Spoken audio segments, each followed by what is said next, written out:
ಶರಣಾರ್ಥಿಯಪ್ಪ ಎಲ್ಲರಿಗೂ ಇವತ್ತು ಬೆಳಗ್ಗೆ ಏನು ಟಾಪಿಕ್ ತೊಗೊಂಡು ಬಂದೀನಿ. ಏನಪ್ಪ ಅಂದ್ರೆ ನಿನ್ನೆ ಊಟ ಮಾಡಿರಲಿಲ್ಲ, ಬೆಳಗ್ಗೆ ಹಸುಗಳ ಕಾಲಾಗಿದ್ದೆಲ್ಲ ಕ್ಲೀನ್ ಮಾಡಿಬಿಟ್ಟು ಭಾಳ ಹಸುವಾಗಿವು, ಏನು ಮಾಡಲಿ ಅಂತ ಯೋಚನೆ ಮಾಡ್ತಾಯಿದ್ದ.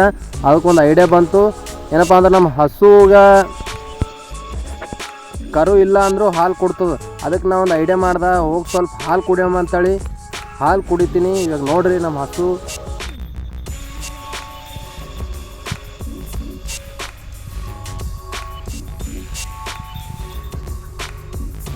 ಇದು ಒಂಥರ ಮಜಾ ಬೇರೆನೇ ರೀ. ಈ ಫಾರ್ಮರ್ ಫಿಟ್ನೆಸ್ ಇವೆಲ್ಲ ರಹಸ್ಯ ನೋಡ್ರಿ. ಮತ್ತೆ ಸಿಗೋಣ್ರಿ ಮುಂದಿನ ವೀಡಿಯೋದಾಗ. ಜೈ ಶ್ರೀ ಕೃಷ್ಣ.